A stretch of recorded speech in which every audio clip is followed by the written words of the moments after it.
open, go for broke, repeat. Woo, this is spicy. Oh my God. It's so hot. I can't even taste the chicken. All I taste is the heat. Hey everybody, and welcome to the Sage edition of Hot Ones. I think if I was Sean Evans, I would say it's the show where we have hot questions and even hotter wings. On the show today, we have a hot woman by the name of Bari Baumgartner. And she, if you don't already know, is the president and founder of Sage Event Management. She also happens to be my wife.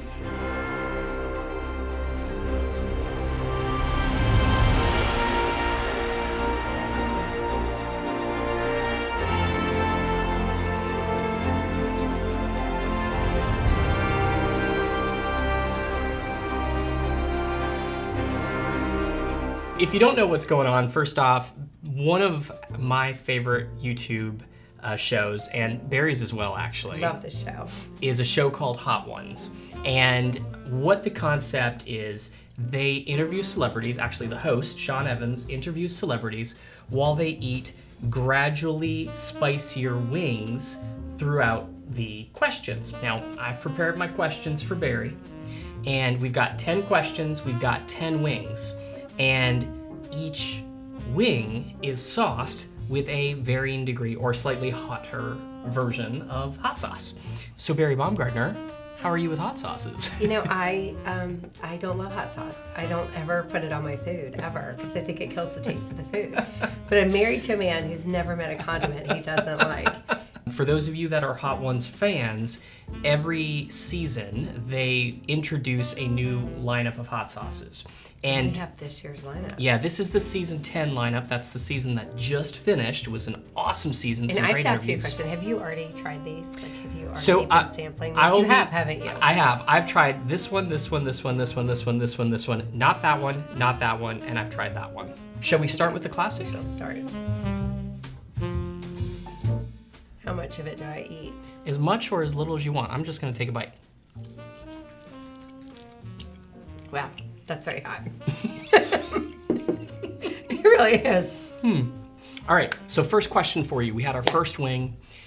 Let's talk about live events for a second. Okay. Because there are a lot of ways for people to congregate these days. You've got, especially specifically virtually, you've got webinars, you've got live streams, there's just pre-recorded videos like YouTube, you have online communities with Facebook groups and all sorts of other organizations kind of creating social networks for companies. Tons of ways for people to congregate and connect virtually. Yeah. Are live events going away? The "Are live events dead?" question is what I call this. I call this "Are live events dead?" Yeah. No, I mean, you know, listen, here's the thing. When I started Sage in 2014. Wait a second, hold on. 2000. 14. No, 4. Yeah. Sorry. Yeah, 2004. See, it's already affecting me. My lips are on fire, actually. I'm a little nervous because I'm just coming back from a cold. My lips are chapped. My nose is already running.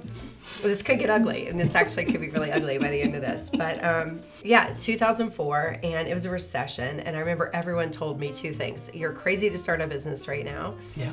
And live events are dead. Like, everything's going to go online. But I really believe this, and it's been borne out in everything we do at Sage, that, you know, the more things go online, the more people crave the power of offline. It wasn't true then, and it's not true now.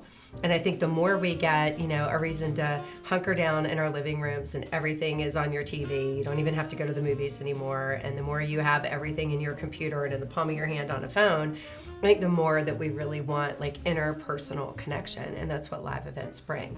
So not only are they not dead, I mean, right now in 2020, I'm dealing with 5 sold out room blocks right now, or we're begging extra rooms from hotels and going into overflow. You know, they're doing better than ever. You know, it's a strong economy and they're doing great. And I think the biggest thing is they get that time to connect with themselves with no distraction. Like, I think when you hold people in a space for 3 days, which is what most of our live events are, they can see things they couldn't see before and get a certain momentum built up of seeing opportunity they couldn't see and digesting how they can take the information and make it real. When you take online and put it with the power of that offline opportunity, I think it gives you the best opportunity to have transformation for your customer. And that's an overused word these days, transformation, but the best opportunity to get people to really galvanize into taking action, which is ultimately what we want. It's almost like you said, as people have more and more in their pocket, or their living room becomes more of the place that they congregate instead of the dining room table or the kitchen table. Yeah. And everything is very much fed to you. It's nice to be able to have an escape from your day-to-day and interact with people that you wouldn't otherwise Not only see. Nice, necessary. I think it's necessary to have that. All right, you ready for wing number 2? Cold or hot, so good. Mm-hmm. Yeah, that one's actually quite good. Ooh, it's got a kick to it on the back end. Was it? I think it does, yeah. So let's talk about why to host a live event, or perhaps more specifically, or as kind of a follow-up, who is a live event for as a host? I think we kind of touched a little bit on who it is for attendees with that last question, but as a host, why would you want to host a live event?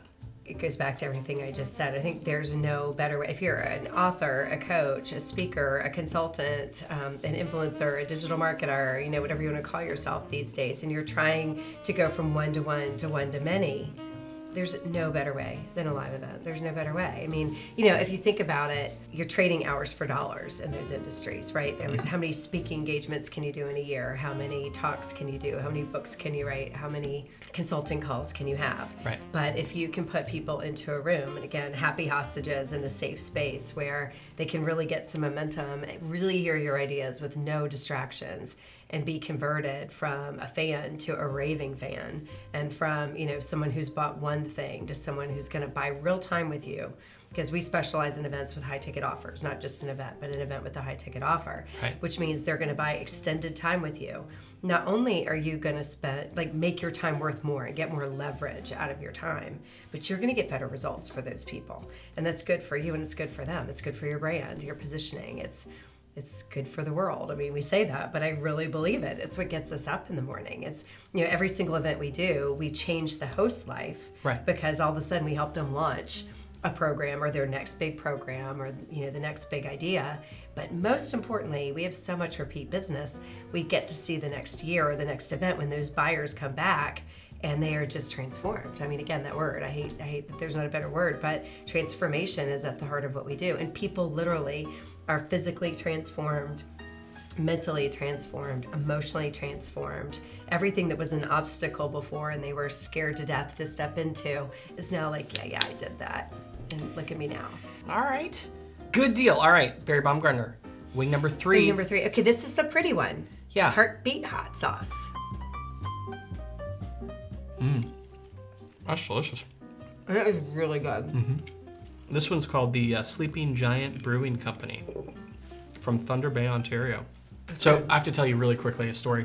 You know when my mom, I don't know if you've ever heard my mom talk about early in life, she used to travel with my dad, and they would go from town to town because they owned a telemarketing company. I seem to remember that you slept in like a, are you going to say this story? I didn't Go even ahead. know that. No, go for it. Your mom told me that when you were really little and they would travel around, wherever they stayed, they would pull out a drawer in the bureau and make a bed for you, and that was where you slept. Exactly, and Thunder Bay was one of those towns. No, really? Not even kidding. Yep, absolutely. We should go back there and visit that. I don't think we need to. Too big for a drawer now. Just sleep in a real bed. All right, so back to questions. If what would you say to somebody who's thinking about, maybe a live event's for me, maybe it's not. Just if they're thinking about hosting a live event, whether they're sure or unsure, what would you say to them? I mean, the thing that most often holds people back is I'm afraid I can't fill the room. Yeah. I'm afraid people won't show up. I'm afraid they won't love my ideas. I'm afraid they won't buy. I mean, I think those are sort of like the top fears, and none of those are founded, because if you have any kind of following, I mean, if you're currently a speaker, an author, if you're doing any of those things, a coach, a consultant, an influencer, if you have anybody following you, you already know that people like you and like your ideas and have this connection.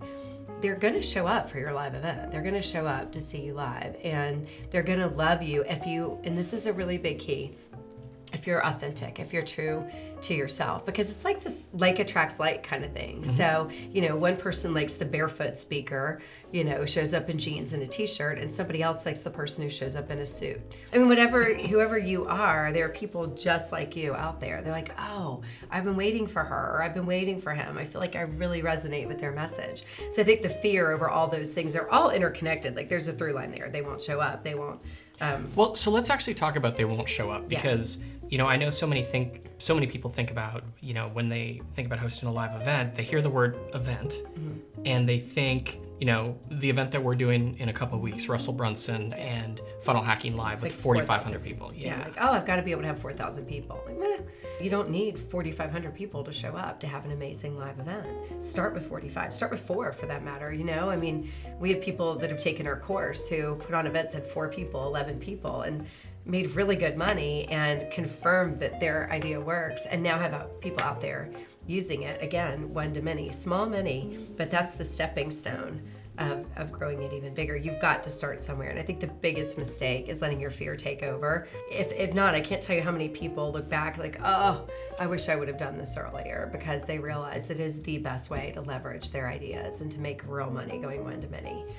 And don't wait until you're whatever it is you're waiting for. Like that, the live event is actually the path. It's sort of like when you write a book, or you put your first course together, you put your first live event together. It actually cements for you what your methodology is, and there's no better way to test it and get it out there than hosting a live event. So if it's truly your first one, you don't have a big list, it shouldn't prevent you from doing it, but start small and get out there and use that as the platform.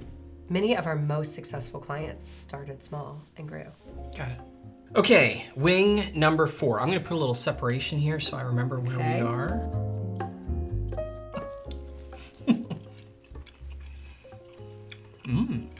Does it Is it remind tomatillo? A little bit tomatillo? It reminds me a little bit of cumin, like Indian food almost. Oh yeah, it does. So while you're putting your lips in the milk berry, Okay. I know a little bit about this because, we're married. Tell me a little bit about how you became, like, the history of Barry Baumgartner, the event production specialist. What was the first thing that you did that made you think, what, I kind of like this live event thing? I started doing live events in high school. I think is probably the earliest time to start, because I was the one who literally designed my prom. Oh my God, I just still want to apologize to Bayside High and all the people that I made cut out little silver stars and string up parachutes, sacked them from the gym and hung them on the ceiling so you couldn't see the ceiling rafters, and then strung all these silver stars. I have pictures of that, believe it or not. Do you? Of that prom. Oh yeah, Starry Night was the theme. It was really awful. But yeah, so that was high school. In college, I actually, for my sorority tried-out, I created with a good friend of mine in my sorority something called triathlon. So triathlon. And we turned it into decathlon. So then it was like 10 different events, and they were all like fun activities. And you basically had to put together teams and fundraise money. It was all a fundraiser. And a reason to drink on a Saturday, which most college kids like. So, that was a fundraiser I put together. I don't know, I was just always doing that kind of stuff. I was naturally drawn to it.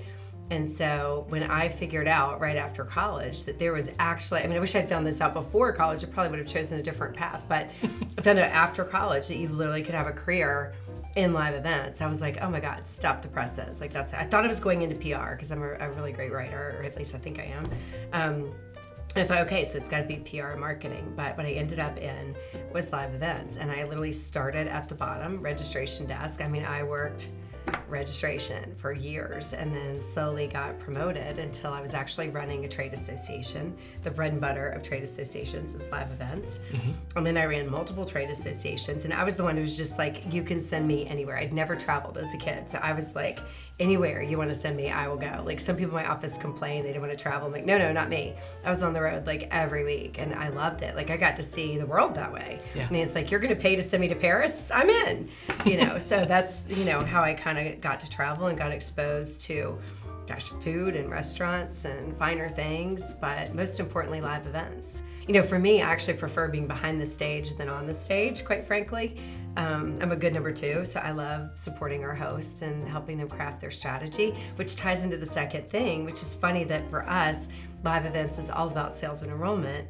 And as a kid, I was petrified of anything tied into anything sales, like even this isn't sales, but remember my mom made me get on the phone and order a pizza. I was petrified to get on the phone and order a pizza. I mean, it's kind of afraid of that, just being afraid of the pizza man. I don't know, afraid of speaking out loud a little bit, I think. And then I literally quit the Girl Scouts because they wanted me to sell Girl Scout cookies. I'm like, no, I'm out. That's where I draw the line. So I like where you're going with this, and my next question is specific to this topic. It ties into it? Okay. It does. Eat another chicken wing you gotta first. go to another chicken wing. Now this one here is, let's see, the headless horseradish sauce. Woo! This is starting to get hot. Oh! Oh my God. It's actually making me break into a sweat, and I just tasted it. I've had one bite. Yeah. Oh my God. I'm not a fan of that one. I like horseradish sauce, but that one, whoa. To be fair to the process, do I have to have more than one bite? I don't know that you do. You Okay. can't. I mean, if you think you can do, here, I'm gonna have a second bite. All right, I'll have a second bite just so we're staying one for one. My follow-up question, because you're kind of getting into it, is at Sage, the acronym, which actually happened early on before you even realized. Before I even started the company, I created the acronym. Yeah, which is strategic advice for growing events. I think hardly anybody knows that. That strategic advice component has led to something that we say often with our clients, and that is that sales is service. And strategy first. Right. Always start with the strategy. But when it comes to sales is service, you just mentioned that you actually quit the Girl Scouts because you didn't like selling. No, Oftentimes, I was petrified at the thought of going door to door and trying to sell something. I was Yeah, like, so- oh my God. people often have this impression when they hear sales of like used car salesmen or like the bad part of sales. Sales is sleazy. Like pressure, right? The boiler room kind of mentality. Tell me a little bit about what you mean when you say sales is service and what led from this little girl who quit the Girl Scouts to this amazing woman who is like, if you're gonna put people in a room, you gotta make an offer for something. Like those are two polar opposites. How did you get from there to there? And what does sales as service mean? I'm probably a skeptical buyer, which makes me really good at this, I think, because I always put on my skeptic's hat and try and address that head on. Like, what are the objections and how do we overcome them? But there were a few people that kind of came on down the line that I'm like, I'm not sure I really believe in this. So one thing for me personally is I have to believe in the people I'm working with. That's critical. Yeah. I think anytime you're in a sales environment, that should be really important to you. And then the second was, how can I reverse engineer this so that I don't feel like I'm trying to force sales on anyone? And it's easy because I really believe in serving people. It's in my DNA. I've been that way since I was, a kid, from my early event days. Like, I really believe in service and serving. Expectations Plus is another one of our mantras. So we kind of founded a company around strategy first, strategic advice for growing events. And then secondarily was Expectations Plus, everything we do. So for our clients, but also for the attendees. And what I found in our first few events where I just really unleashed that and leaned into it, was that when you serve people hard, the sales is easy. Right. It's more about enrollment. And, we really believe at Sage that first you're enrolling the audience in themselves, and then you enroll them in whatever it is that you're selling them. And so if you follow that, I think you can't go wrong. I mean, you serve them hard, you give them tons of great content, you leave everything on the field, and they will want more. So strategy first, sales as service, comes to an Expectations Plus attitude. I think you really can't go wrong with that. And so interestingly, we became known for enrollment that works because our conversion numbers were blowing people out of the water. They still do. And I think it's just, it's based on serving people, which feels good. Never feels icky to serve someone. All right, so next up, we're getting into the upper edge. This one's called Faya Faya. Scorpion 4-pepper sauce. Open, go for broke, repeat. Ooh, this is spicy. Oh my God. It's so hot. I can't even taste the chicken. All I taste is heat. Well, I mean, Are you having 2 bites of that? well, here, I'll have another bite with you. Do you want to? You I don't want to. I just want to respect the process, but oh my God. That was horrible. It's legitimately horrible. You can't taste anything. Much like they do on Hot Ones, this is the part of the show Lord.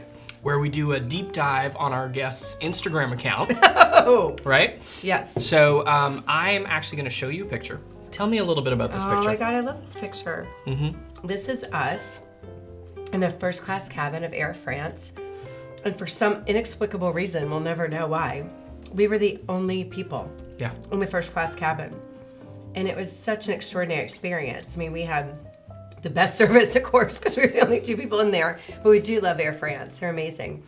And that's us, I think, having a glass of champagne and clinking glasses. And the bed flattened out, and they put a duvet with a feather bed. And it was just amazing. I slept literally so well the entire flight. Almost like flying private, but you were flying commercial. It really was. That was, thank you, Liv. That's cheers to you. You arranged all of that, and I so appreciate it. Cheers It's really to lovely.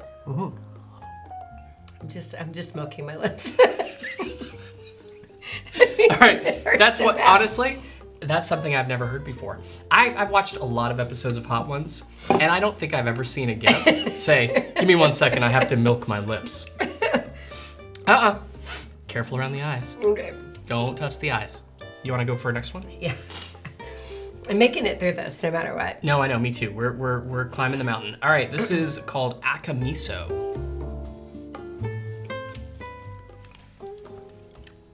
It might be crazy, but this seems less bad than that one. Let's have an aftershock. Oh yeah, it sure does. Oh. Yeah. All right. I haven't had this much milk since I was 2. All right, so this next question, as we get closer to the end of the board, I as get we more have delirious. only 3 wings left, and the nose starts running a little bit more, and it starts to become, a little more stressful down here with the chicken wings and the hot sauces. And the lips. Yeah, this question is about your most stressful moment at a live event. What do you think that is? I think it's hard to beat the time at Funnel Hacking Live. It was our first event with Russell Brunson. Yeah. And we were going for a big number in sales. We were going for 350. And I think that was the stretch goal. And the numbers kept going up and going up and going up. And we ended up with not a lunch for 350 people, a lunch for 1,000 people. So trying to reconfigure the room and talk the chef and the servers and get the food and get it prepared in time. I mean, the sales were still coming in an hour before the lunch, and the numbers kept creeping up, creeping up, creeping up. I think that legitimately gave us a run for our money. It was one of those, never let them see you sweat. We tried really hard. But yeah, that was something. And we pulled it off. I was so, so happy that, that chef, Disney Coronado Springs, so appreciate them for making that happen. But so that was stressful and awesome. Yeah. And since then, we've had a lot of moments like that. We just did a lunch. We just sold their Carosha, 1,150. Yep. What was your most stressful event? I'm not supposed to ask you a question. What was yours? I'm not gonna lie, that was up there for me. When I thought about this question, actually, this question isn't my question. It came from one of our team members. Oh. And when I heard it, I was like, I actually thought of the exact same thing. Because I had several conversations with the chef where it was like, we just need to feed these people. You had the people who ate, who were the first 500 people, ate completely different food than the last 500 people. That's true. But you don't have to feed them the same thing. we just have to feed them. So, yeah. Yeah, it's so true. This next one scares me a little bit. This is the bomb. This is the bomb, Beyond Insanity. I'm trying to not let it touch my lips. Wow. It's burning the whole way down. Yeah. There's no flavor. The flavor is just hot, hot, hot. Oh, there it is. I think it's time, don't you? You want to break out the donuts? I am. We learned this from watching Gordon Ramsay. He said to cut the hot with the sweet. You think that's accurate? I mean, you're about to find out. In fact, Christian, where's my milkshake? Thank you, Christian. I think this is the appropriate time to ask this question. Because, it's kind of obvious that you and I work together, obviously. For those people who don't know, not only are we married, but we own and operate Sage Event Management together. For better or for worse, all the way. Exactly, 100%. And this question, especially given what we're going through right now, is what is it like to work with your husband? You wait till Jabam to ask me that. I have the most amazing life partner and the most amazing business partner. So It's incredible. I mean, I think, I say this all the time, like, what are the chances that I would meet someone who loved events as much as I do, and loved traveling as much as I do, and loved eating as much as I do, and was such an incredibly good partner in every sense of the word, which you really are.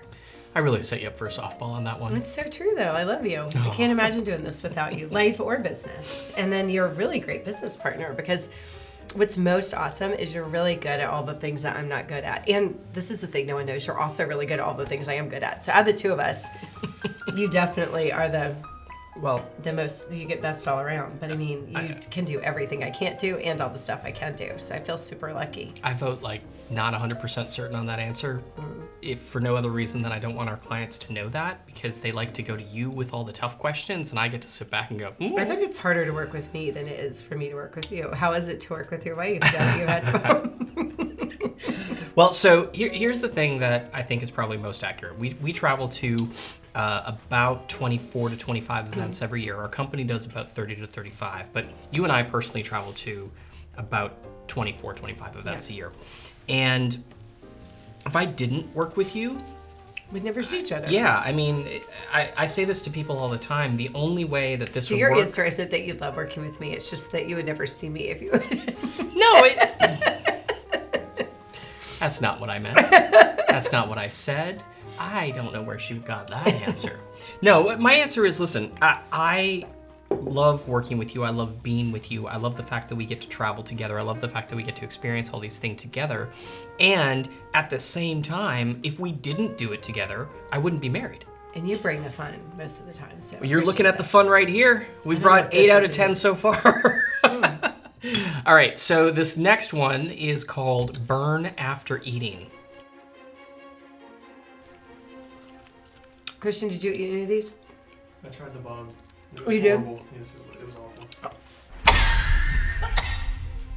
Is that a sneaky trick? No. It's 10 times worse than the bomb. Oh my God, that's just horrible. I don't mean to put the hot sauce down, because that's not nice. No, but that's not good. That's really not good. I mean, not only is it hot, it just doesn't taste good at all. All right, so let me ask you this, especially we've got one wing left. For us, for our clients, live events tend to be a pretty big part or a pretty big vertical in their business. And, they're slow order. My mouth is so hot I couldn't hear any of that. I'm not kidding. All I could think about was how miserable my tongue is. Can you say it again? I literally couldn't hear it. It's like it turned off my ears. I'm so hot I can't hear. Okay. With our clients, oftentimes a big part of their revenue for the year is dependent on how well they produce at their live events, how their revenue goes at their live events. Right. Do you ever get nervous with that much responsibility in your hands? I mean, I really don't, just because I so believe in our ability to deliver. Every moment essentially has been scripted to generate a specific result. Right. So for me, I'm always super excited to I always have a minimum goal and a stretch goal. And it's not always the same one as the host. Like I set my own goals with each event. And I always feel really confident we're going to do it. I do, always, you're at the back kind of like, how's this going to go? Because I want to see if everything that we thought we could do. So I'm more excited than nervous, because I'm excited to see how the results are going to turn out. Right. Well, and I also think something that people don't realize is, the structure that you put all of our clients' content into, right? Or the container of this live event. The live event itself, that structure, is really like the ultimate salesperson, right? In that it's not trying to make sales, it just naturally does because of the arc that the live event has that you pull them through. I love that you said that. I think that's really true. And I've had people say to me, if you're using the same formula over and over again, then how does it ever feel unique to the person, that to the host who's delivering it? But the content is just the structure, the way a song is a structure. Novels have structure, movies have structure. If you were to look at dramas and horror movies, and they kind of all have a similar arc. It's not like they're a complete reinvention of the wheel. Right. But what makes them unique is the writer, the director, the producer, the actors, or the singer, or the songwriter, you know? Yeah.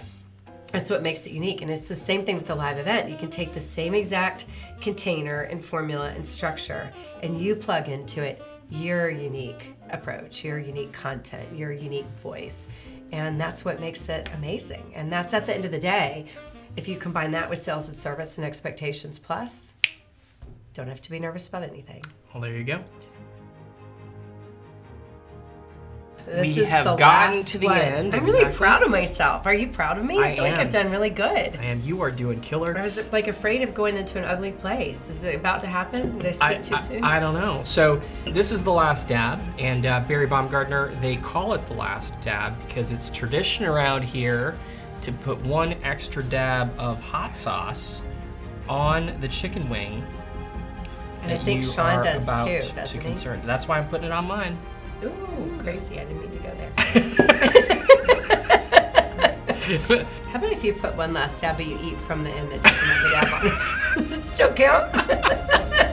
I don't know that it does. All right, let's give this one a I'm go. going to start with the side that doesn't have it. I don't know. I think that was a mistake. Ooh. Ooh. Oh my. Swallow. Wow. So are you gonna do that little bit over there, or are you gonna do? Because I don't know if you remember, but you did say to the camera, "I'm gonna start by eating the side that doesn't have any hot sauce." This is where we go back to that question: how do you feel about working with your husband? I'm gonna do you a favor. I'm gonna have a little bit more. I'm gonna put another dab on, and I'm gonna have another bite with you. I'm making it through this no matter what.